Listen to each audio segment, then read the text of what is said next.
Hello everyone, welcome to Acadesia. This is Prashant and I will be teaching history subject. So as history is known to all of us that anything that our historians has wrote and the things that happened in past we call it as history.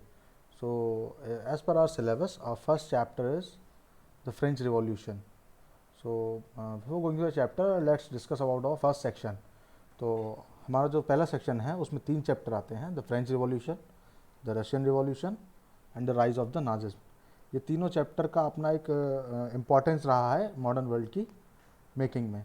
So now let's take an overview of the first chapter. So the chapter 1 है वो हमारा the French revolution है। So today we often take the ideas of liberty, freedom and equality for granted, but we need to remind ourselves that these ideas also have their history. By looking at the French Revolution, you will read a small part of that history. The French Revolution led to the end of monarchy in France. Means आज के समय में लोग स्वतंत्रता को, बराबरी को बहुत ही हल्के तरीके से लेते हैं, लेकिन इनका एक अपना इतिहास रहा है। लोगों ने कई मेहनतें करी हैं, कई हड़तालें हुई हैं, कई युद्ध हुए हैं इन चीज़ों के लिए, कई लड़ाइयाँ हुई हैं, जिनके कारण आज आज़ादी और समानता मीन्स एक विश्व स्तर पे आज उपलब्ध है। सो इस चैप्टर में हम उसी हिस्ट्री का एक छोटा सा पार्ट पढ़ेंगे जिसको नाम है French revolution, the revolution that occurred in France. So जो फ्रेंच रिवॉल्यूशन था, ये फ्रांस में राजतंत्र की अंत था, उसका कारण था एक सोसाइटी जो थी, एक सोसाइटी बेस्ड, एक मानवाधिकार पर सोसाइटी बनाई गई। उन्होंने एक नए शासनकाल की उत्पत्ति की। उनको हर इंडिविजुअल को अपने अपने अधिकार दिए गए। एक नए युग का वहाँ पे बिल्कुल फूका गया। The idea that all individuals had rights and could claim equality became part of a new language of politics. वहाँ शासन की पूरी परिभाषा बदल दी गई थी।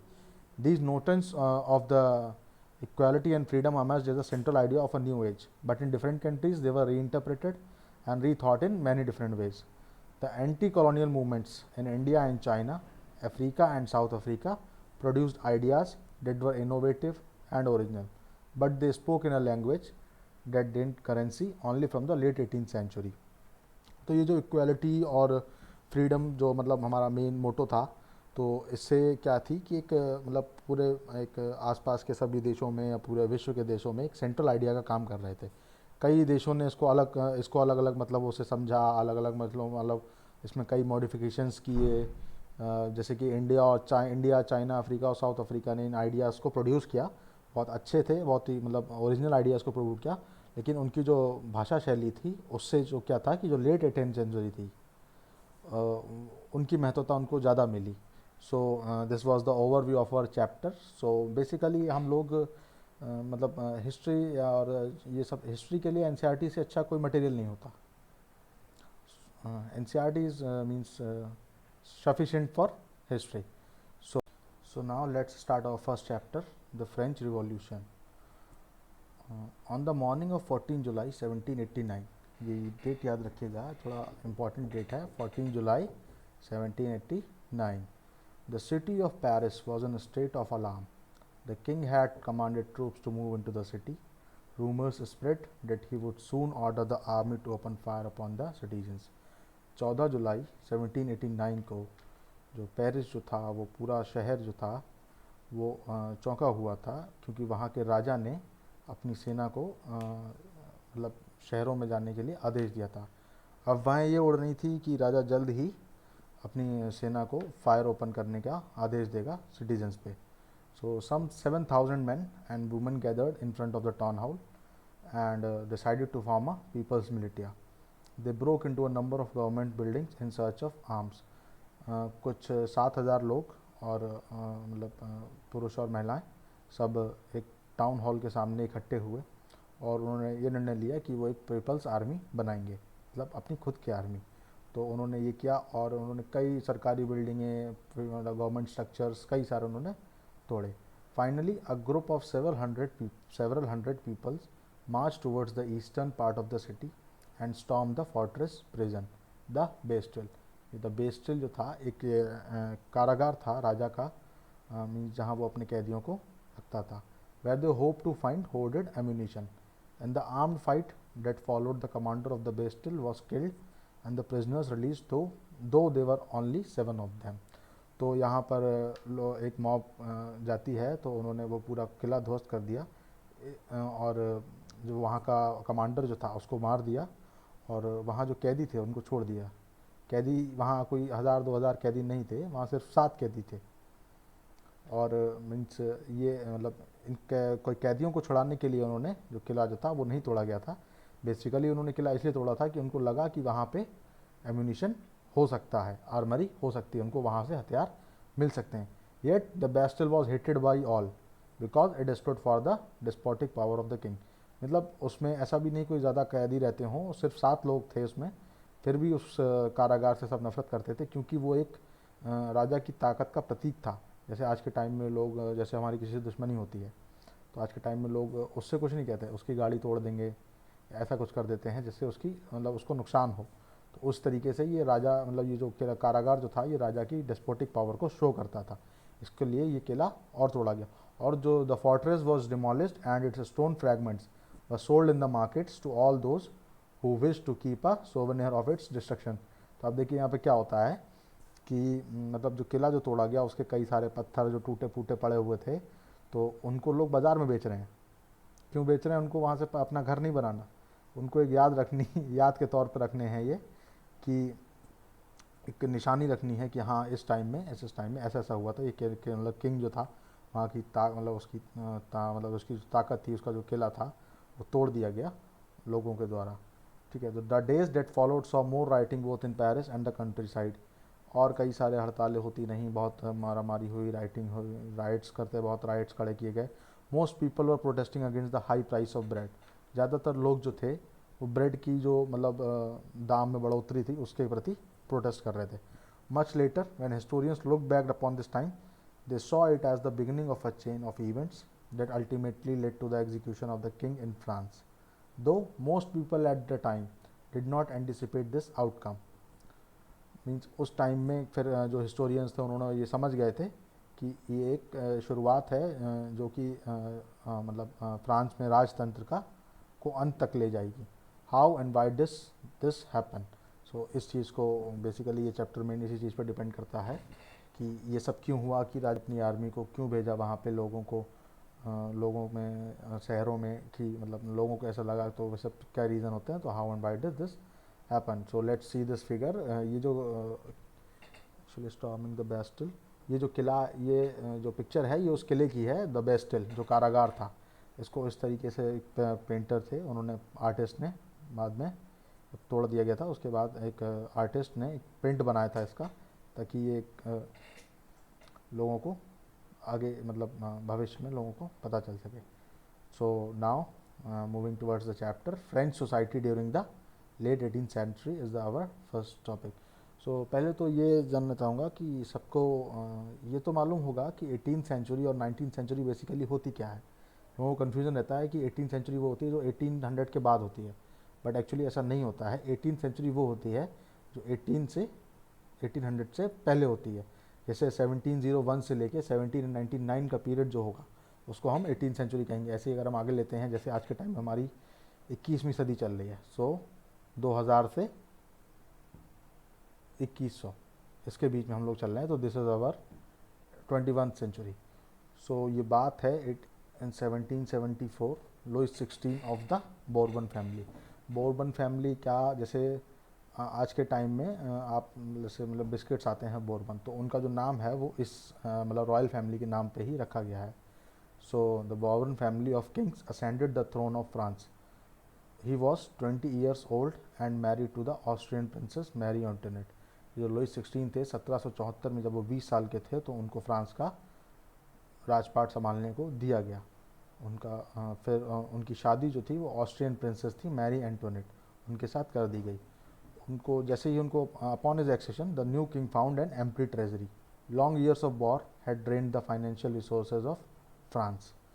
मतलब उन्होंने जैसी राजपाट संभाला, उनको क्या पता चलता है कि हमारी जो राज खजाना है वो सब कुछ ख़त्म हो चुका है, क्योंकि कई वर्ष के युद्ध के बाद उनका जो मतलब सारी तरीके से फाइनेंशियल रिसोर्स काफ़ी यूज़ हो गए थे, जिसके बाद उनका जो खजाना था वो काफ़ी स्तर पे खर्च हो चुका था। मतलब कुछ बहुत कम बचा था। Added to this was the cost of maintaining extravagant court at the immense palace of Versailles under Louis 16। इसमें इसके बाद भी उनको अपने किले को मेंटेन करने के लिए कई खर्चे करने पड़ते थे। France help the 13 American colonies to gain their independence from the common enemy Britain. Britain से लड़ने के लिए फ्रांस ने 13 अमेरिकन कॉलोनीज को सपोर्ट किया। तो इस युद्ध the war added more than $1 billion livres to a डेप्ट that had already risen to more than $2 billion livres. Livres क्या होता है? लिवर जो होता है वो फ्रांस की करेंसी थी पहले। सो मतलब ये जो युद्ध हुआ ब्रिटेन से अमेरिकन कॉलोनीज़ के लिए जो लड़ा गया था, तो उसमें लगभग 1 बिलियन लीवर्स के आसपास उसका जो कर्ज हो गया था युद्ध लड़ने में, और 2 बिलियन लीवर्स का पहले से ही उन पे कर्ज था। Lenders who gave the state credit now began to charge 10% interest on loans. जो लोग जो थे वो स्टेट को क्रेडिट देते थे, राजा को क्रेडिट देते थे, उधार देते थे, उन्होंने 10% इंटरेस्ट लेना शुरू कर दिया।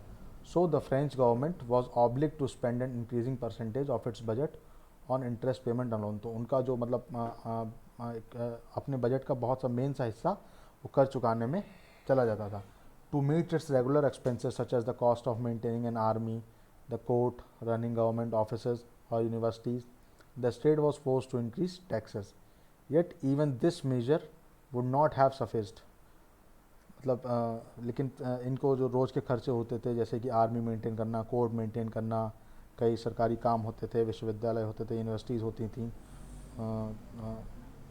स्टेट को फोर्स किया गया टैक्स देने के लिए, टैक्स बढ़ाया गया लोगों के लिए, येट इतना भी इनको लिए सफिशिएंट नहीं हो पाया। French society in the 18th century was divided into 3 estates and only members of the third estate paid taxes. उस समय क्या था कि जो फ्रेंच सोसाइटी जो थी वो उस टाइम 3 स्टेट्स में बटी हुई थी, और जो तीसरी स्टेट के मेंबर थे वही सिर्फ टैक्स देते थे। The society of the state was part of the feudal system that dated back to the middle ages. Feudal system हमारा क्या होता है कि जमींदार होते हैं, टाइप के लोग होते हैं जो दूसरे लोगों से काम करवाते हैं अपनी लैंड देके कि हाँ भाई आप काम करिए और हमको जो मतलब अपना जो शेयर होता है उसमें से अपना हमको दीजिए। तो dated back to the middle. The term old regime is usually used to describe the society and institutions of France before 1789। तो 1789 से पहले जितने भी इंस्टीट्यूशंस थे, सोसाइटीज़ थी, उनको हम ओल्ड रिजाइम के नाम से जानते थे। So figure 2, so this is our figure a society of estates. यहाँ पे बताया गया ये क्लर्जी होते थे, फर्स्ट स्टेट जो थी। सेकंड स्टेट जो हमारी थी ये नोबिलिटी होते थे। थर्ड स्टेट्स में हमारे आते थे big businessman, merchant, court officials, lawyer etcetera. Clergy हमारे बेसिकली आते हैं पादरी, जो मतलब चर्चेज वगैरह के हाई अथॉरिटीज़ होती हैं वो सब। पीजेंट्स थे, किसान थे, आर्टिशंस थे, स्मॉल पीजेंट्स थे, छोटे किसान जिनके पास लैंडलेस लेबर, जिनके पास लैंड नहीं थी, नौकर चाकर, ये सब लोग थे, ये थर्ड स्टेट्स में आते थे। और figure 2 shows how the system of estate in French society was organised. ये जैसा आपने देखा कि इस तरीके से पूरा 3 स्टेट में सिस्टम फ्रेंच सोसाइटीज़ का बटा हुआ था। Peasants made up 90% of the population, however only a small number of them own the land they cultivated. Actually जो फ्रांस की जो पॉपुलेशन थी उसमें से लगभग 90% के आसपास जो लोग थे वो किसान थे, लेकिन उसके बावजूद भी जो मतलब जो ज़मीन जो थी वो उनसे बहुत कम लोग थे उनमें से जो अपनी ज़मीन पे अपने आप काम करते थे। About 16% of the land was owned by nobles, the church and the other richer members of the third estate. और जो 60% जो लैंड जो हुआ करती थी वो द नोबल्स लोग होते थे, जो सेकंड स्टेट हमारी नोबिलिटी है, द चर्च है, and the other richer members of the third estate. The members of the two estates that is the clergy and the nobility enjoyed certain privileges by the birth. ये दो ऊपर की हमारी 2 stages थी, states थी, clergy and nobility. इनको क्या कि मतलब जन्म से ही इनको कई नियम अच्छे मिले, मतलब कई अधिकार मिले जो थर्ड स्टेट्स वालों को नहीं होते थे। The most important of these was exemption from paying taxes to the state. इनमें सबसे मेन ये था कि ये लोग जो थे ये टैक्स नहीं देते थे। The nobles further enjoyed feudal privileges. These included feudal dues which they extracted from the peasants. वो peasant से कर लेते थे। Peasants were obliged to render services to the lord, to work in his house and fields, to serve in the army or to participate in building roads. जो किसान लोग जो होते थे उनसे काम करवाया जाता था लोगों के, बड़े लोगों के घरों में, उनके ज़मीनों में, और आर्मी में सर्व करने का मतलब फोर्स किया जाता था, और जो बिल्डिंग रोड्स या कोई भी सरकारी काम हो रहा है तो उसमें काम करने के लिए फोर्स किया जाता था. The church too extracted its shares of taxes called tithes from the peasant. जो चर्च जो था वो खुद एक मतलब धर्म के कंट्रीब्यूशन के नाम पे एक किसानों से कर लेता था, उसको वो लोग टीथस बुलाते थे, tithes. And finally all members of the third state had to pay taxes of the to the state. और उसके बावजूद उनको स्टेट को भी टैक्सेस देना पड़ता था. These include a direct tax called taille and a number of indirect taxes which were levied on the articles of everyday consumption like salt और tobacco. उनको मतलब नमक और टोबैको जैसी चीज़ों के लिए भी जो मतलब रोज़ की ज़रूरतें थी इन लोगों की, उसके लिए भी टैक्स देने पड़ते थे. The burden of financing activities of the state through a taxes was borne by the third state alone. तो ये जो मतलब जो फाइनेंस एक्टिविटीज़ थी या जो मतलब राजपाट पे कर आ रहा था, जो कर्ज आ रहा था, इसको चुकाने का जो मेन बर्डन जो था वो थर्ड स्टेट के लोग जो थे उन्हीं के द्वारा चुकाने की कोशिश की जाती थी. सो लीवर जैसा कि मैंने आपको बताया, unit of currency in France discontinued in 1794. मतलब 1794 से पहले इसी फ्रांस की करेंसी थी. Clergy group of persons invested special functions in the church. तो चर्च में जो हाई अथॉरिटीज़ वगैरह होती थी उनको क्लर्जी की कैटेगरी में रखा जाता थी. A tax levied by the church comprising 1/10 of the agriculture produce. ये जो चर्च से द्वारा टैक्स लिया जाता था धार्मिक कंट्रीब्यूशन के नाम पे, ये जो था कि एग्रीकल्चर प्रोड्यूस जो भी होता था जितना भी उनका किसानों का, उसका 1/10 पार्ट था. Taille tax to be paid directly to the state. जो टैक्स डायरेक्टली स्टेट को दिया जाता था उसको टेल कहते थे. So let's see this picture. The spider and the flies and anonymous etching. The low noble man is the spider and the peasant the fly.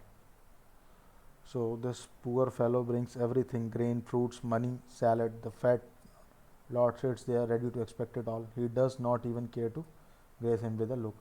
तो इसमें क्या ये जो मतलब चेयर पे आदमी बैठा है इसको नोबल पर्सन की तरह दिखाया गया है, और ये जो इधर आदमी खड़ा है इसको पीजेंट की तरह दिखाया गया है. The more the devil has the more he wants. इसमें कहा गया है कि जितना जिसके पास होता है ये उससे ज़्यादा उसको चाहिए होता है. So let's see this question. Explain why the artist has portrayed the nobleman as the spider and the peasant as the fly. Okay, so मतलब स्पाइडर को इसमें इसलिए कहा गया है क्योंकि स्पाइडर को नोबलमैन से इसलिए कंपेयर मतलब रिलेट किया गया है क्योंकि स्पाइडर जो होता है वो एक जगह रुकता है अपना, लेकिन फ्लाई जो होती है उसको कई मेहनत करनी होती है, कहीं कुछ करना होता है, तब जाके वो उसको कुछ अपना खाने को मिलता है. और स्पाइडर जो होता है वो एक जगह जमा रहता है. तो वही मतलब यहाँ पे जो नॉर्मल मैन है वो अपना कुर्सी पे बैठा हुआ है आराम से, और पीजेंट अपनी खेती करके किसानी करके अपना अनाज उगा के बुलाता है तो उसको यहाँ देना पड़ता है. So the first one, this is the topic 1.1, the struggle to survive. The population of France rose from about 23 million in 1715 to 28 million in 1789.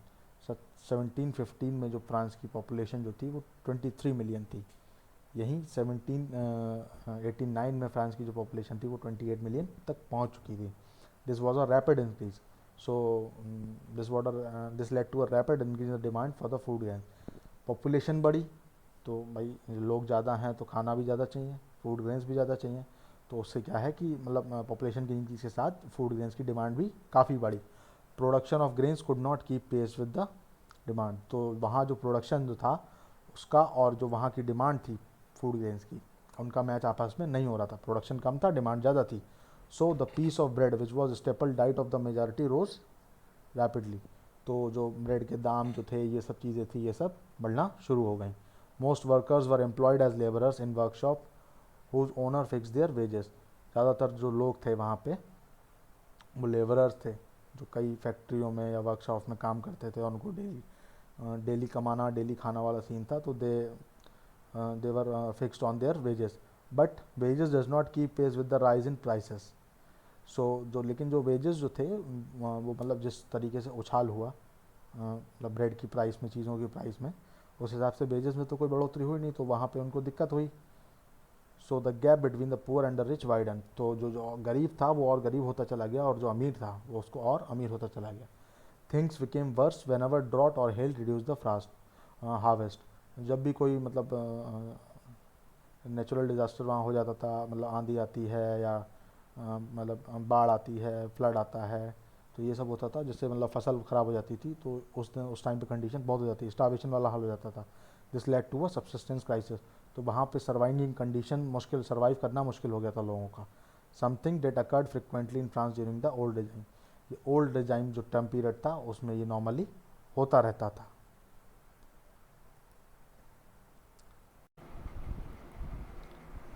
So let's keep it till here for today, and we will continue from here in other lecture. Okay friends, thank you very much. Thank you very much.